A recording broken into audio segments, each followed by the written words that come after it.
The air in the containment corridor of the Aegis Protocol Station was cold, sterile, and smelled of little more than recycled oxygen and antiseptic.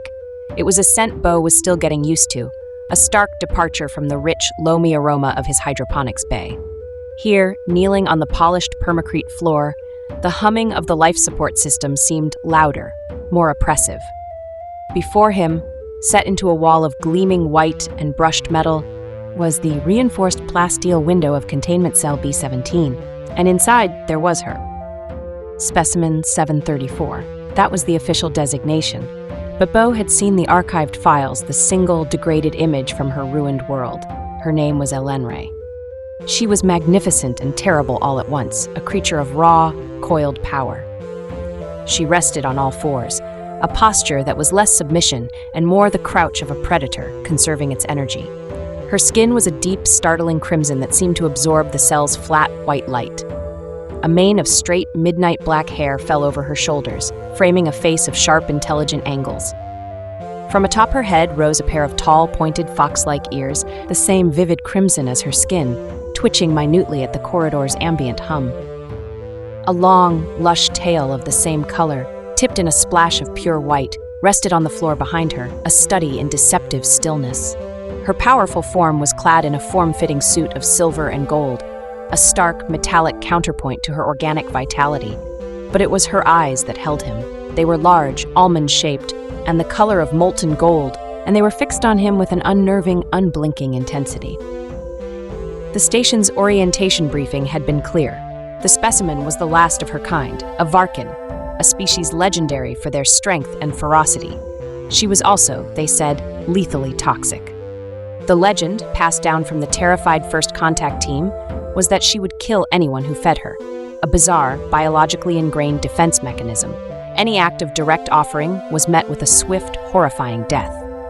That was why her cell was fully automated, a sterile environment where a robotic arm would dispense a calibrated nutrient paste 3 times a cycle. Bo had watched the recordings.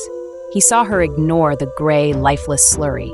He saw her listless pacing, the slow, defeated swish of her tail, the way her golden eyes would stare at the blank walls for hours. He was a xenobotanist.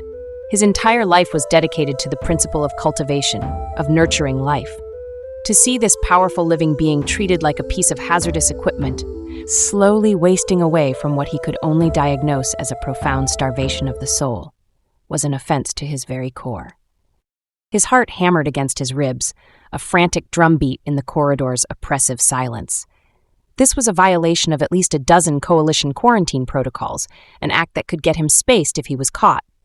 He glanced down at the simple metal tray in his hands. On it were arranged slices of a crisp, nutrient-rich kelp gourd and several plump, violet-hued star cherries he had cultivated himself. The colors were vibrant, the textures real. It was living food for a living being. Taking a shuddering breath, Bo slid the tray towards the intake slot at the base of the plasteel window. It was a manual override, meant for emergencies only. The low hum of the magnetic seal disengaging was deafening. Inside the cell, Elenre's head lifted. Her crimson ears swiveled forward, locking onto the sound. She moved with a fluid, deliberate grace, crawling from the center of the room to the window. The sheer scale of her was breathtaking up close. Her head was level with his own, even as she was on all fours. Her golden eyes dropped from his face to the tray of food he was slowly pushing through the slot. He pushed it all the way through, his fingers just clearing the magnetic seal as it began to re-engage. He kept his hand there, his palm resting on the cold floor, a silent offering of his own.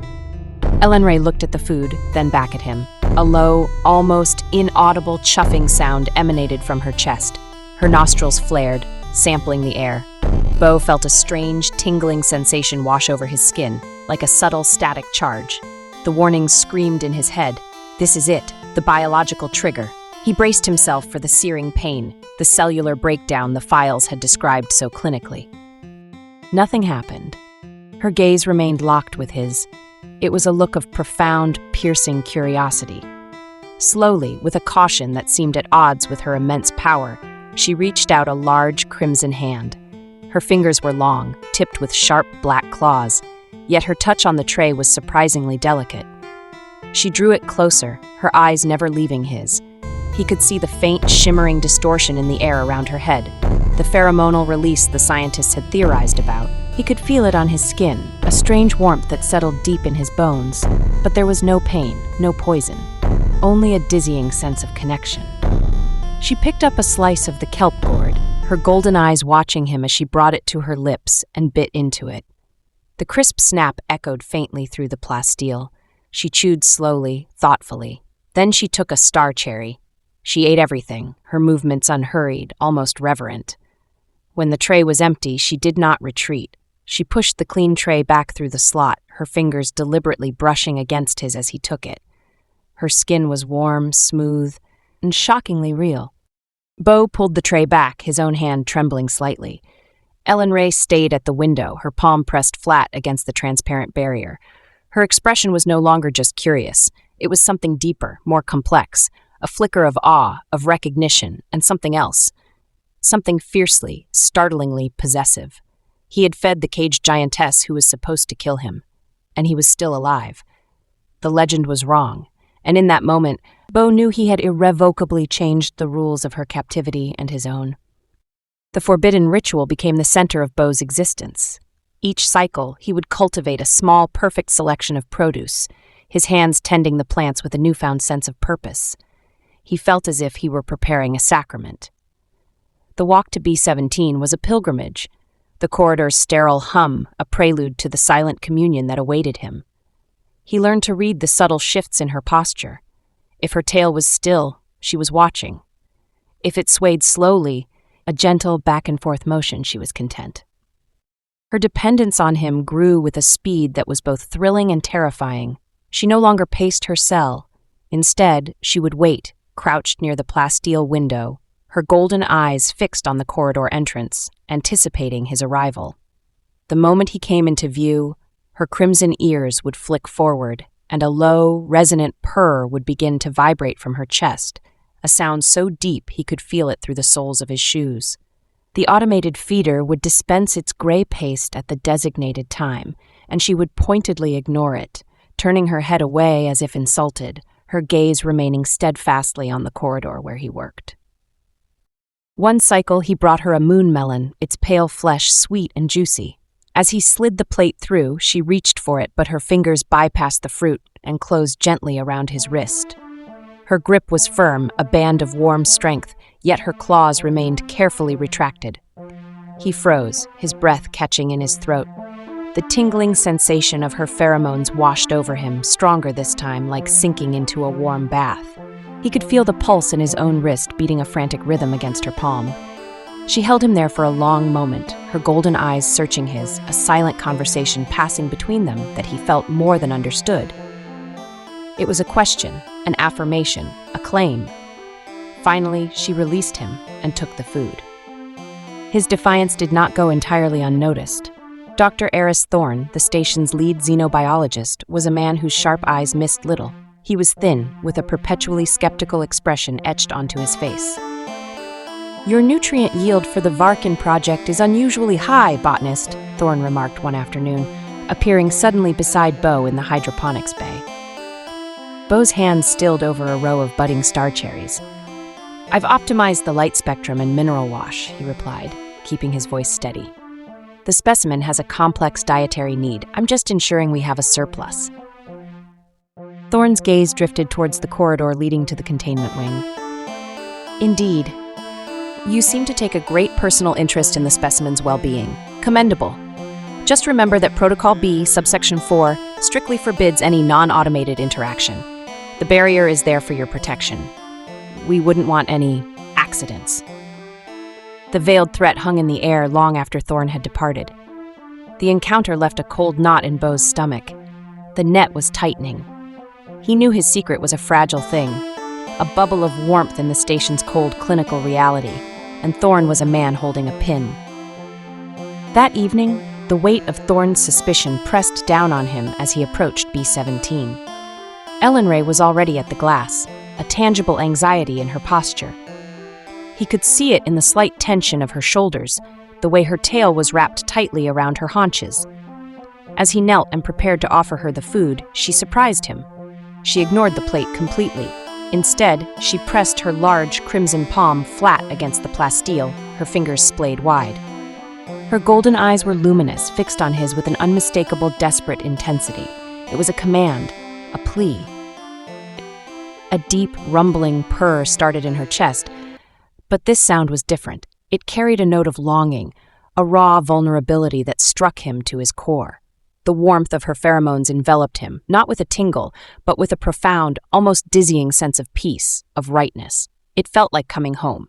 His scientific mind screamed at him to back away, to analyze the biochemical reaction, but his heart, his very soul, urged him forward.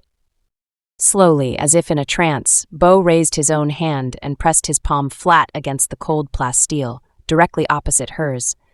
The material was thick, designed to withstand a small meteor strike, yet in that moment it felt as thin as paper. The deep vibration of her purr resonated through the barrier, traveling up his arm and settling in his chest, a thrumming that seemed to match the rhythm of his own blood. Her eyes softened, the fierce intensity replaced by a look of profound, possessive relief. He hadn't just fed her body, he had answered a call from her soul. The imprint was complete. He was hers. The change in Ellen Ray was immediate and profound. The invisible line between them had not just been crossed, it had been erased. Her possessiveness, once a subtle undercurrent, now became the defining feature of their interactions. If his duties kept him away from her corridor for too long, he would hear the faint, agitated thumps of her tail against the cell wall. The low purrs that greeted him were now laced with a demanding edge, turning to impatient, what guttural growls if he was even a few minutes late for their clandestine meetings. She began to test the limits of their confinement with a startling ingenuity.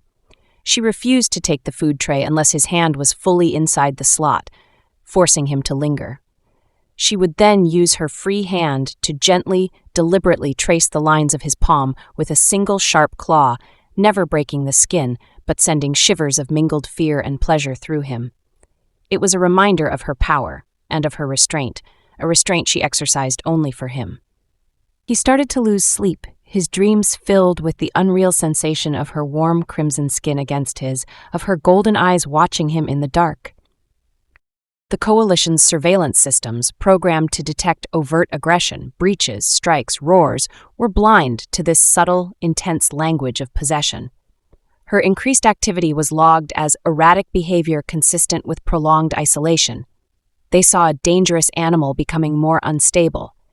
Bo saw a lonely, intelligent being desperate for a connection she had been starved of her entire life. He began to feel less like her caretaker and more like her co-conspirator. Her cage had, in a strange way, become his as well. He sought new ways to breach the sterile divide. He started speaking to her, his voice low and soft, telling her about his work in the hydroponics bay, about the different plants he was growing, about the earth he dimly remembered from childhood stories. She would listen, her head tilted, her crimson ears swiveling to catch every word. She couldn't understand the language, but she understood the tone, the gentle intimacy of his voice. One day, on an impulse, he took a clean, soft microfiber cloth from his pocket, a simple tool he used for polishing sensors. He slid it through the slot. "This is for you," he whispered. She picked it up with a reverence that startled him. She sniffed it, her nostrils flaring as she caught his scent. Then she rubbed the cloth gently against her cheek, her eyes closing for a moment in a display of pure, sensual pleasure. She brought the cloth to the plasteel and pressed it against the surface, her gaze a clear invitation. His heart constricting, Bo leaned forward until his own cheek rested against the cool barrier, directly opposite the cloth. He could feel the faint warmth of her body through the plasteel, smell the musky, earthy scent of her that clung to the fabric. It was the closest they had ever been to a true caress. Dr. Thorne's scrutiny, however, did not wane. He started running unscheduled diagnostic scans on the B-17 containment systems. Bo noticed the subtle flicker of sensor lights, the faint hum of equipment being activated remotely. "I'm seeing minor atmospheric fluctuations in your sector, botanist." Thorne's voice crackled over the intercom one day, making Bo jump. "And your personal biomonitor has shown some irregular readings whenever you're near B-17. I've scheduled you for a full pathogen screen tomorrow at 0800. just a precaution. The lie was as transparent as the plasteel window in front of him. Thorn knew something was wrong. He just couldn't prove it yet. Panic began to set in. That evening, as Bo was cleaning up his workstation, the station lights flickered once, twice, then stabilized.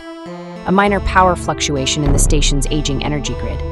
He thought nothing of it until he heard the sound, a heavy, metallic clang from the direction of B-17. It was a sound he had never heard before, a sound of immense force meeting unyielding metal. He sprinted down the corridor.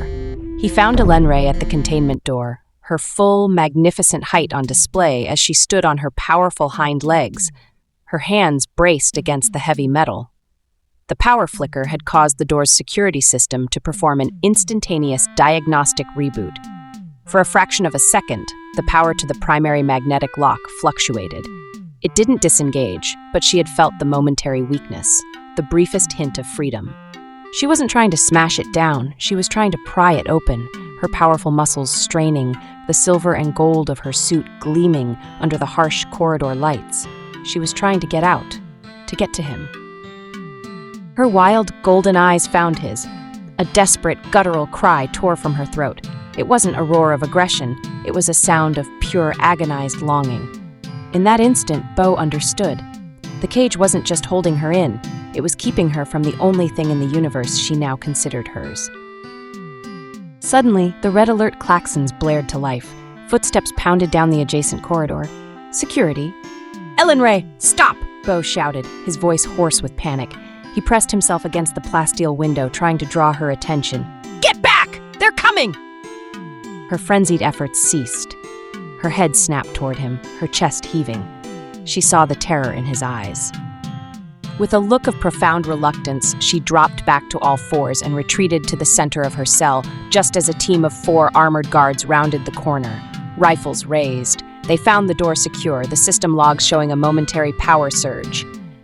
And they saw Bo, pale and shaken, standing before the cell where Specimen 734 sat with perfect stillness. A picture of docility, her tail wrapped neatly around her, only the rapid rise and fall of her chest betraying the storm within. The aftermath of the door incident was a whirlwind of officious, clipped voices and accusing stares. Bo was escorted to a sterile debriefing room, where Dr. Thorne and the station's grim-faced security chief subjected him to a grueling interrogation. He stuck to a fabricated story, his voice a mask of clinical detachment he did not feel. The power fluctuation caused the cell lights to strobe, he explained, the lie tasting like ash in his mouth. Specimen 734 exhibited a classic startle response. It charged the nearest surface, which happened to be the door. It was a reflexive action, nothing more. He was reinforcing their narrative that she was a simple, dangerous animal. It was a betrayal that sickened him, but it was necessary to protect her, to protect them both. The security chief seemed to accept it, but Thorne's eyes, cold and analytical, never left Bo's face. He knew there was more to the story. Bo was confined to his quarters pending the results of his pathogen screen, a gilded cage of his own. The isolation from Elenray was a physical ache. He could feel her absence, a cold void where her vibrant, possessive energy had been. He used the time and his access to the station's general database to dive deeper. He had to understand what was happening, what she was. He pulled up the scant, heavily redacted files on Varkan biology. Most of it was standard physiology, but he also began secretly documenting his own observations, noting her intelligent responses, the way she mirrored his gestures, the complex emotional range in her golden eyes. He was building a case for her sentience, a defense against the terminal containment option he knew was always on the table.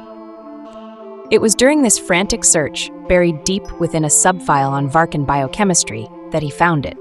The file was mislabeled, an old research paper from the first contact science team, the ones who had died. It wasn't a report on a biological weapon, but a tragic, misunderstood piece of evolutionary biology. The Varkan plague wasn't a plague at all. It was a symbiotic retrovirus, harmless and dormant in their saliva. It was only activated by a specific protein catalyst, present in the pheromones of gratitude, released by Varkan and a few other genetically similar species. When activated, it was hyper-aggressive. The first contact team in offering aid had triggered it and signed their own death warrants. Elenre wasn't a killer. She was the vessel of a tragic biological defense system. Then came the final, devastating piece of the puzzle. The report detailed the specific receptor protein in a host's cells that the activated virus needed to bond with. Without it, the virus was inert, and it noted, in a single chilling addendum, that early genetic modeling suggested that approximately 1 in a trillion carbon-based life forms might possess a natural mutation, a complete absence of this specific receptor protein. A host with this anomaly would be completely, unequivocally immune. The blood drained from Beau's face, the tingling sensation, the warmth, the absence of any illness. He wasn't just lucky, he was the 1 in a trillion. This knowledge recontextualized everything.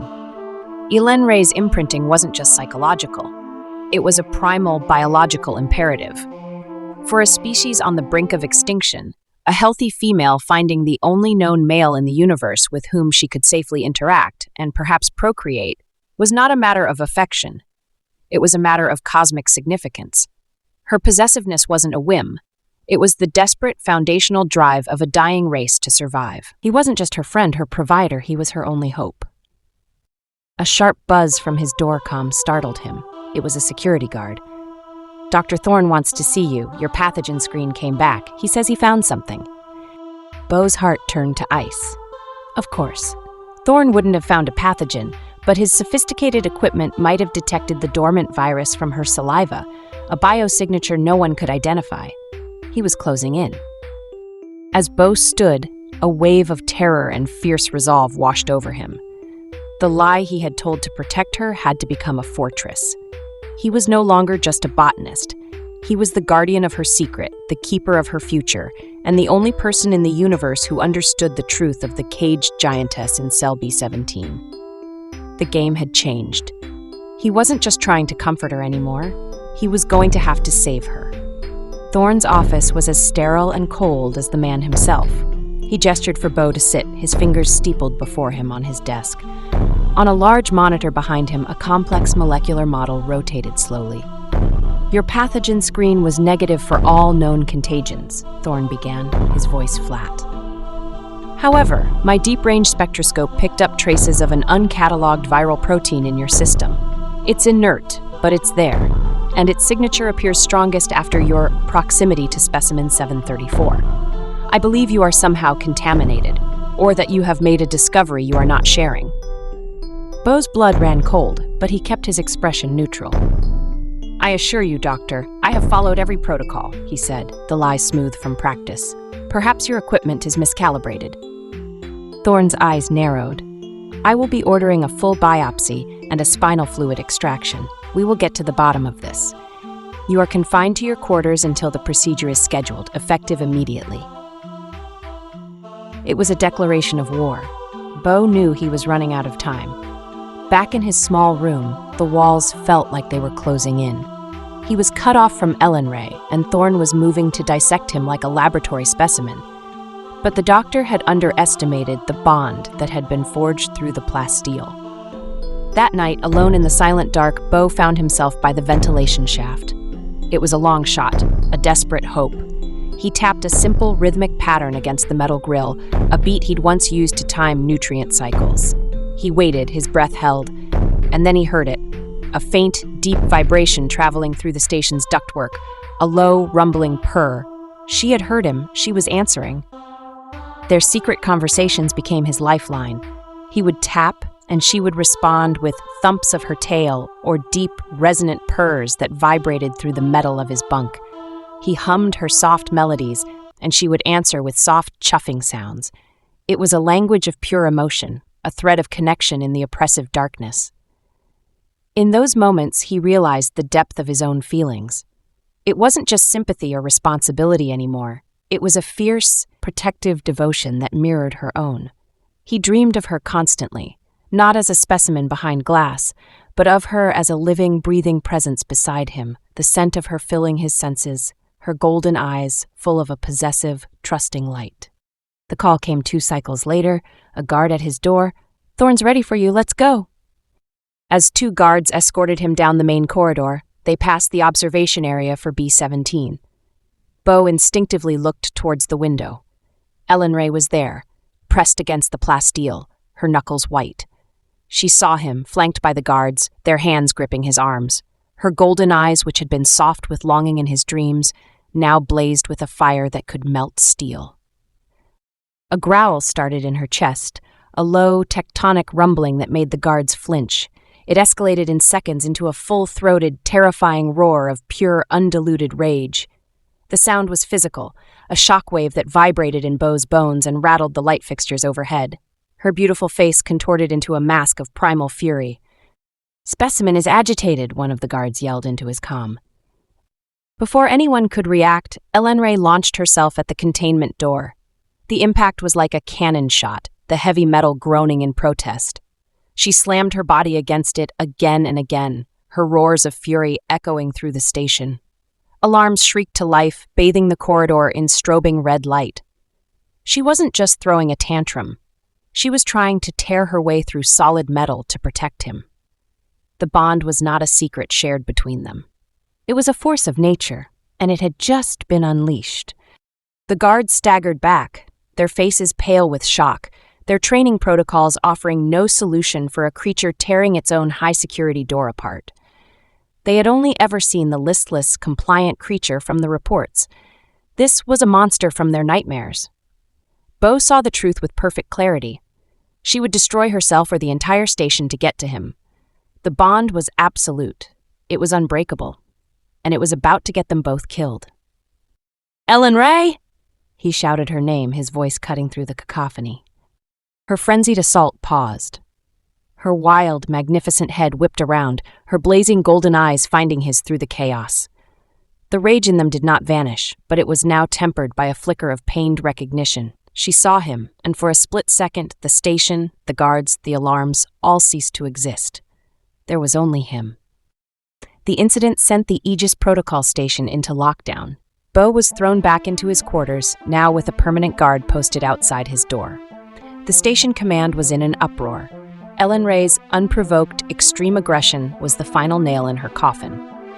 Through the station's comm chatter, which he managed to access on his personal datapad, Bo intercepted a coded message from Thorn to Coalition Command. The recommendation was clear. Immediate transfer to Black Site Gamma for terminal containment.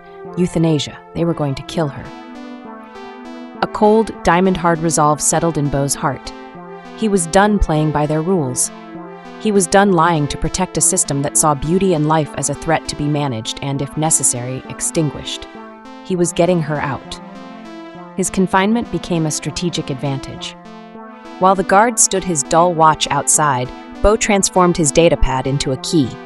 He sliced through low-level firewalls, his xenobotanist's patience and meticulous nature perfectly suited to the painstaking work of navigating the station's labyrinthine network architecture.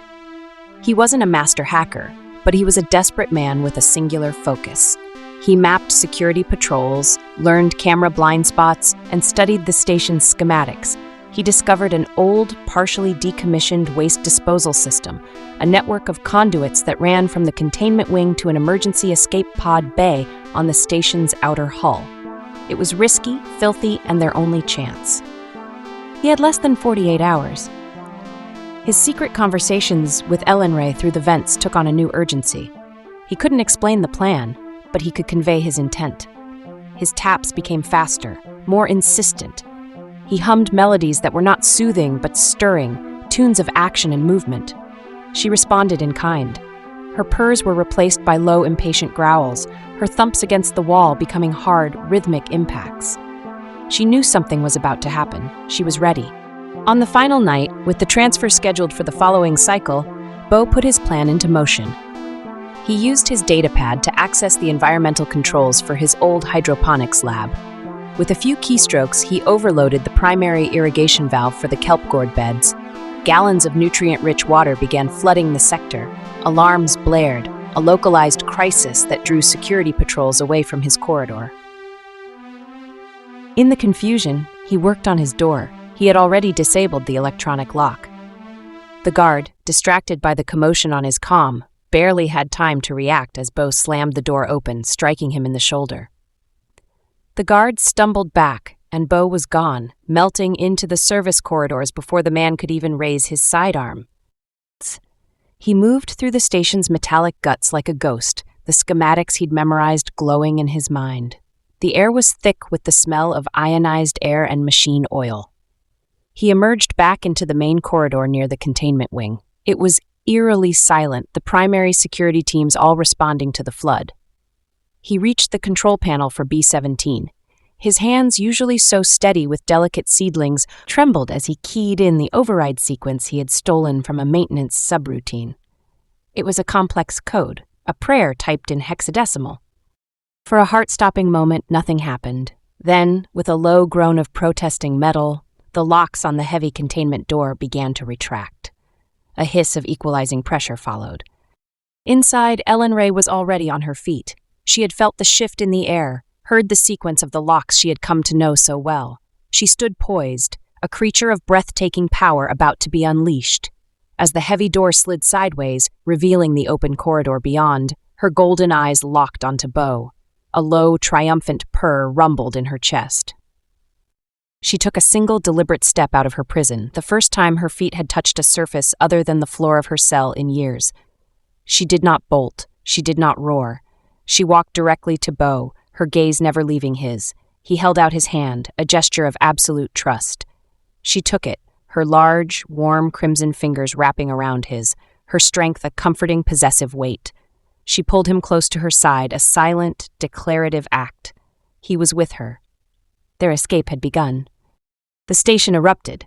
Containment breach, Sector B, blared from every speaker, the robotic voice laced with a digital panic that was almost comical. The strobing red lights were back, painting the sterile white corridors in shades of blood and emergency. Bo's heart hammered against his ribs, but the terror was overshadowed by a wild, exhilarating surge of adrenaline. Beside him, Ellen Ray was a beacon of calm, focused power. "This way," he gasped, pulling her towards a service hatch he had marked on his mental map. She moved with an astonishing, predatory grace that belied her size. In the confines of her cell, she had seemed immense. Out here, in the long, straight corridors, she was a symphony of efficient, lethal motion. Her long crimson tail flowed behind her, acting as a perfect counterbalance as she ran, not on two legs but on all fours, a low, powerful lope that ate up the ground. She kept Bo tucked close to her side, her body a living shield. They plunged into the maintenance tunnels. The air grew hotter, thick with the smell of lubricants and charged particles. Pipes snaked across the walls, and the roar of the station's life support systems was a constant, deafening presence. Here, Ellen Ray's keen Varkan senses were a godsend. Her pointed ears swiveled, catching the distant clang of security boots long before Bo could. She would guide him into dark alcoves, pressing him back into the shadows, her large, warm body a perfect curtain of concealment. In those stolen moments of stillness, the chase would fade away, leaving only their proximity. She would hold him against her, his head tucked beneath her chin, his cheek pressed against the surprising softness of her crimson fur. Her purr was a constant, deep vibration that seemed to seep into his very bones, calming his racing heart. Once, as they waited for a patrol to pass just meters away, she lowered her head and her soft, warm muzzle brushed against his temple. It was a gesture so tender, so fiercely protective, it stole the air from his lungs. It wasn't human, it was something more primal, more absolute. They were making good time, but Thorn was not a fool. As they neared a critical junction that led to the waste disposal conduits, Bo saw it. A heavy, reinforced blast door, not usually present, had been lowered, sealing their path. It gleamed under the harsh service lights, a final definitive barrier. He knew, Bo breathed, a cold dread seeping into him. Thorn anticipated our route. As if on cue, a half-dozen security drones descended from hatches in the ceiling, their optical sensors glowing a menacing red. "Surrender, botanist," Thorn's amplified voice echoed through the tunnel. "Do not force me to destroy the asset." The drones opened fire, launching shimmering blue projectiles of concentrated sonic energy. They weren't lethal, but they were designed to incapacitate. A guttural roar of pure fury erupted from Ellen Ray. She moved before Bo could even process the threat. She became a crimson whirlwind of muscle and claws, swatting the drones from the air as if they were irritating insects.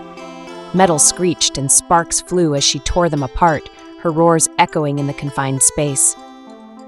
She was magnificent, she was terrifying, and she was buying them time. Bo pointed frantically at the blast door. "Elenray, the door! We have to get through the door!" She understood. Leaving the wreckage of the last drone, she turned her full, unrestrained fury on the obstacle. She slammed her shoulder into the reinforced metal. The door buckled, a deep groove appearing in its surface. With a cry that was part effort and part primal rage, she hooked her powerful claws into the bent seam and pulled. Metal screamed in protest. With a final explosive heave, she tore the entire door from its magnetic moorings and hurled it down the corridor, where it crashed with a deafening clang. They scrambled through the mangled opening, leaving chaos and destruction in their wake. They were in the waste disposal system now, the air smelling of recycled chemicals and charged ions. Elenray, breathing heavily, her powerful chest rising and falling, turned to him. Her golden eyes were blazing with triumph, with adrenaline, with a possessiveness that was absolute. She pulled him into a crushing embrace, her arms wrapping around him, her head resting on his shoulder. It was not a hug, it was a declaration. Mine, I protect what is mine. The waste disposal system was a disorienting zero-gravity maze. Large, cylindrical conduits branched off in every direction, the silence broken only by the hum of filtration units and the occasional distant clang of refuse being compacted. Gravity plating was non-existent here, an unnecessary expense for a system designed to transport garbage. For Bo, it was like being thrown into a churning sea. He flailed, his body refusing to obey him in the weightless environment. For Elenray, it was a playground. With a low, amused chuff, she wrapped her long, powerful tail securely around his waist, anchoring him to her center of mass. She became his anchor, his engine, his entire world. With effortless kicks against the conduit walls, she propelled them through the network, her movements fluid and controlled. Bo, held firmly against her back, could only hold on and trust her, his role switching from guide to precious cargo. The intimacy of their situation was overwhelming.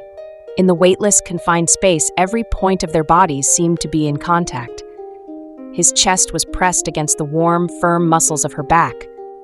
His arms were wrapped around her torso, his hands resting on the smooth, metallic fabric of her suit just below her breasts.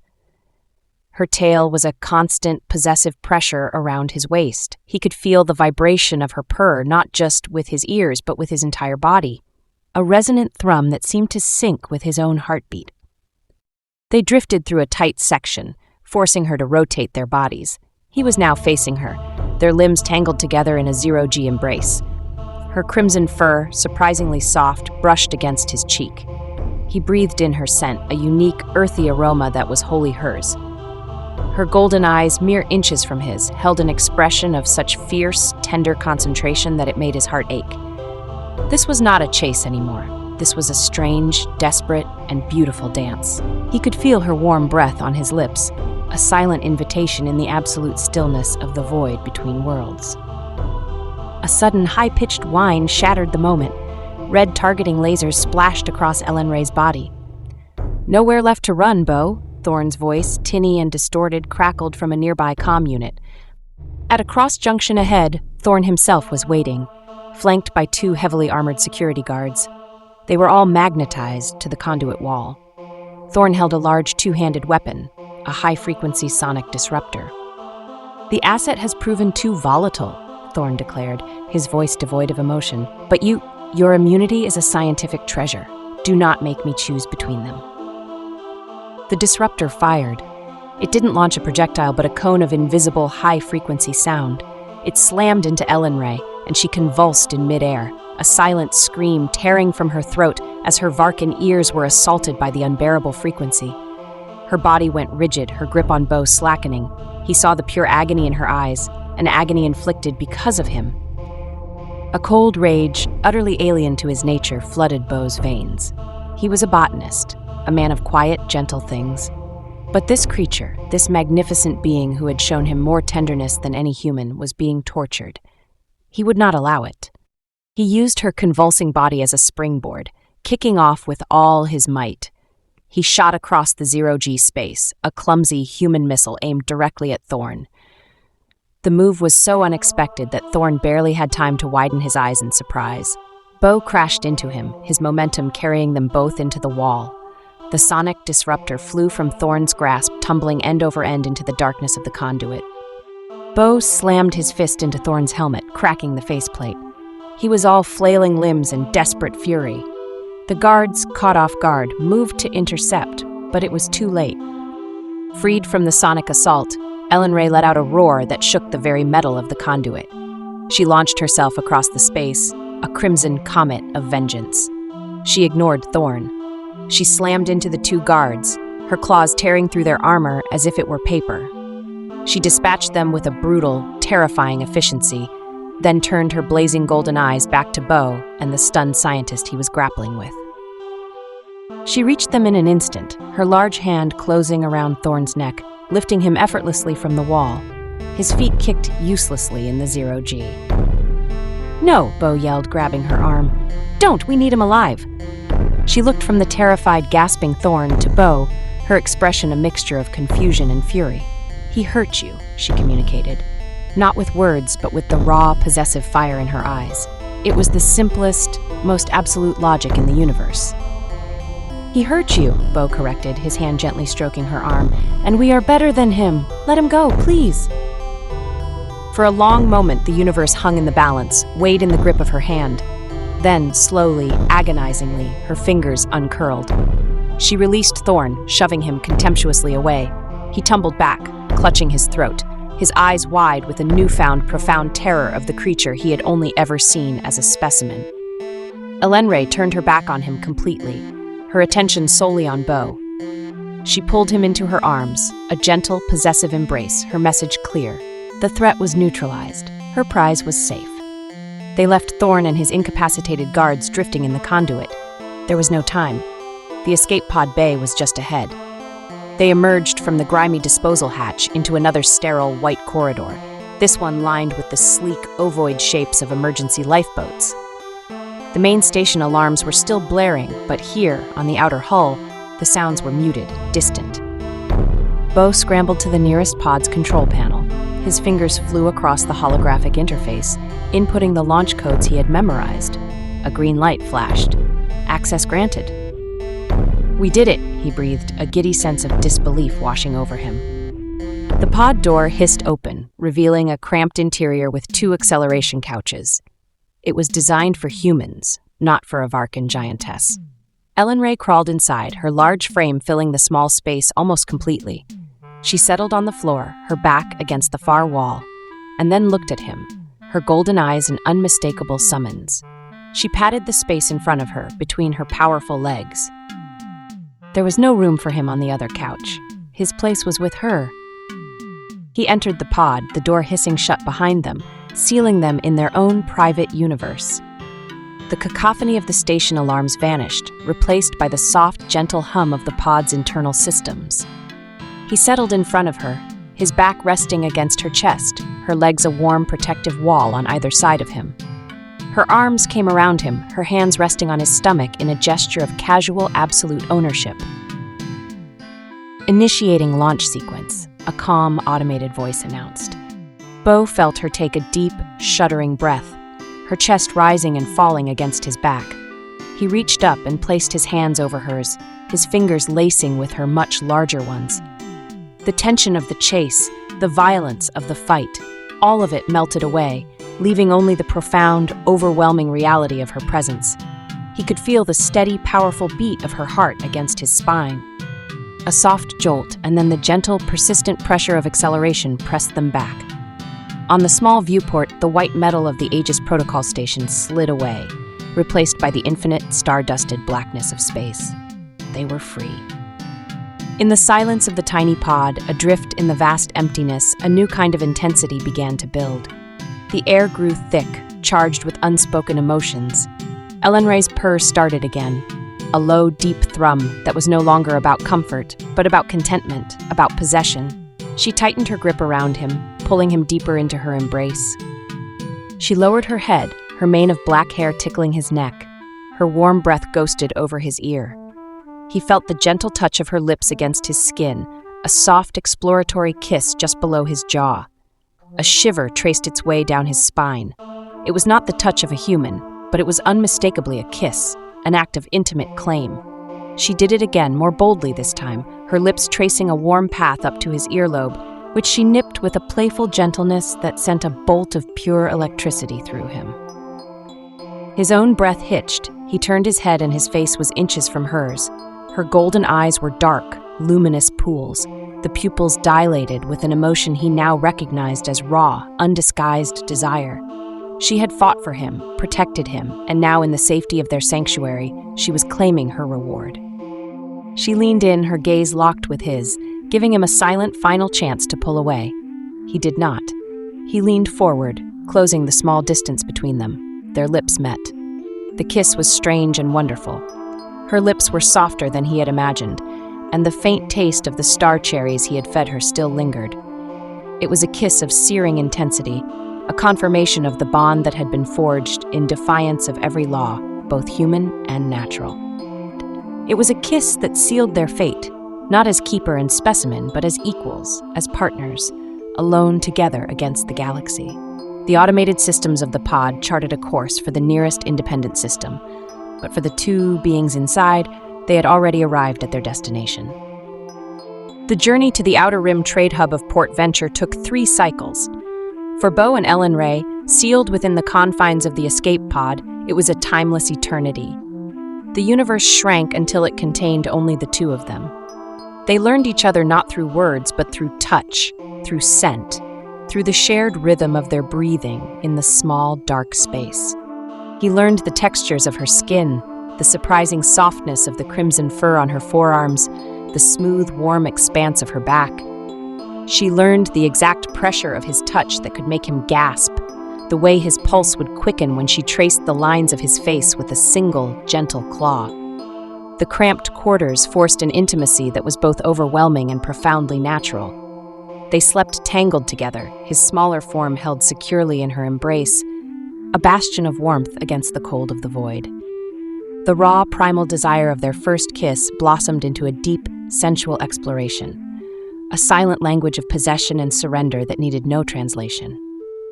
When the pod finally docked at the sprawling, chaotic station of Port Venture, the sudden return to civilization was a jarring shock. The airlock hissed open to reveal a world of noise, of 1,000 different species jostling and shouting, of smells both exotic and foul. Bo knew they were dangerously conspicuous. A human male and a Varkan giantess, a species believed to be extinct and officially classified as a biohazard. He acquired a long, hooded cloak for Ellen Ray, which did little to hide her height, but at least concealed her most recognizable features. They moved through the station's underbelly, keeping to the shadows, Bo's few saved credits buying them passage on a rusted freighter bound for the uncharted territories. On the freighter, in a small private cargo hold he'd paid extra for, the reality of their situation began to sink in. They were fugitives. Ellen Ray was the last of her kind, and he was... what? Her keeper? Her protector? Her mate? The words felt inadequate. He was hers, and she was his. It was the only truth that mattered. He began to teach her.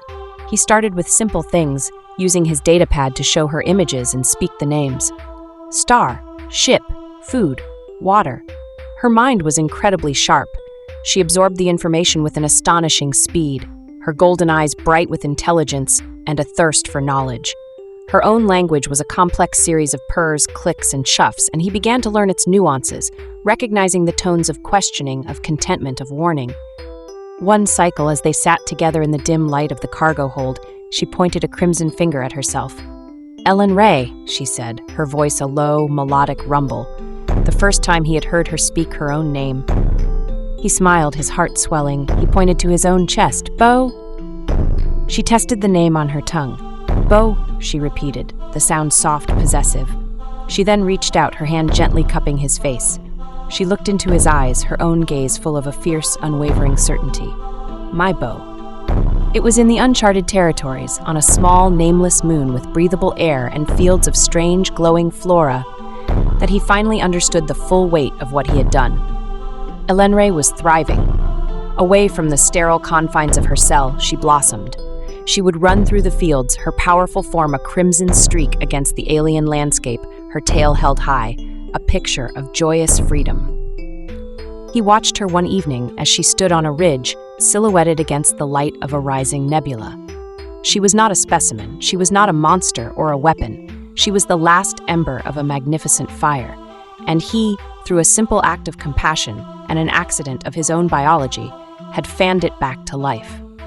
He had opposed the cold logic of the coalition, the fear of the unknown. He was a simple botanist who had believed in nurturing life, and in doing so, he had saved a species from oblivion. She turned then, sensing his gaze. She beckoned to him, a smile on her beautiful, alien face. He went to her, and she pulled him into her embrace, their familiar posture against the backdrop of 1,000 unknown stars. She was his, and he was hers. They were two people, from two different worlds, fugitives from a galaxy that did not understand them. But here, on this nameless moon, they were not hiding. They were building a new world, a universe of two, founded on a truth more powerful than any law or legend, that the greatest force in the cosmos was not found in the power of warships or the dictates of empires, but in the unbreakable bond forged when one hand dares to offer kindness to another. He had fed the caged alien giantess, and she would never let him go. And as he rested in her arms, looking out at the endless possibilities of the stars, he knew with absolute certainty that he would never want her to. 5 years had passed. The nameless moon they had stumbled upon was now home, a sanctuary they had simply named Haven. Their dwelling was carved into the heart of a great moss-covered mesa, a fusion of human ingenuity and Varkan instinct. The interior was a series of smooth, curved chambers, the stone warm to the touch. Bow's hydroponic systems were integrated directly into the walls, providing a constant supply of food and lush, green foliage that contrasted beautifully with the crimson tapestries Elenre had woven from the fibrous bark of the glowing moon willows. Outside, in the perpetual twilight of the nebula-lit sky, Bow knelt in his garden. The rich, dark soil, so different from the sterile permacrete of the Aegis, clung to his fingers. Here, rows of Earth-native tomatoes and beans grew alongside stalks of violet star cherries, the seeds of which he had carefully smuggled from his old lab. It was a testament to his past, a garden of two worlds. A short distance away, Elenre sat cross-legged, a posture of relaxed power, her magnificent tail curled around a small, sleeping form. With the tip of one black claw, she was meticulously carving the image of a spiraling galaxy onto a piece of petrified wood. Her movements, once coiled with the tension of captivity, were now fluid and serene, the movements of a queen in her own domain. The sleeping form stirred, and a tiny, crimson fox-like ear twitched. A small boy, no more than 4 years old, sat up and rubbed his eyes. He had Elenre's rich crimson skin and a tuft of her midnight black hair, but his eyes, as he blinked them open, were Bow's, a warm, steady hazel. A short, fluffy tail, a perfect miniature of his mother's, thumped sleepily against the ground. "Papa," the boy said, his voice a clear, childish chime. He scrambled to his feet and ran to Bow, his name a perfect blend of their histories. Kalen. Bow smiled, sweeping his son into his arms. "Hey, little sprout, did you have a good nap?" Kalen nodded, pointing a small crimson finger at the garden. "Hungry?" Elenre rose and walked toward them, her golden eyes soft with a love that had deepened and matured over the years into an unshakable foundation. Her possessiveness remained, a constant, comforting weight in Bow's life, but it was no longer born of desperation. It was the fierce, steady devotion of a mate and a mother. She spoke his language now with a comfortable fluency, though her voice still carried the low, rumbling melody of her own Varkan tongue. "He has your appetite," she purred, her large hand coming to rest on Bow's shoulder, her fingers kneading gently. "And your patience," Bow countered, smiling up at her, "which is to say, none at all." She laughed, a deep, rich sound that echoed in the peaceful valley. It was a life he never could have imagined. There were still moments late at night when he would look at the star charts on his datapad and see the occasional coalition bulletin, their faces rendered in stark monochrome lines, wanted for eco-terrorism and the theft of a high-value biological asset. The galaxy had not forgotten them. Dr. Thorne, he had learned through encrypted channels, had been disgraced and discharged for the security failure, vanishing from public life. The legend of the killer Varkin had been replaced by the manhunt for the rogue botanist and his living weapon. But here the galaxy felt a million light-years away.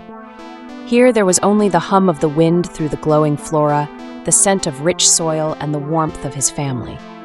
Kalen was the living proof of their unthinkable bond, a healthy, vibrant child whose hybrid genetics were a miracle. Bo's 1 in a trillion immunity had not just saved him, it had created a new future. It was as Elanray leaned down to kiss him, her lips soft and familiar, that the sound reached them, a high, atmospheric whine alien to their tranquil world. Instantly, the serenity shattered.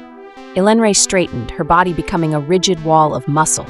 A low, dangerous growl rumbled in her chest, the primal sound of a mother defending her territory.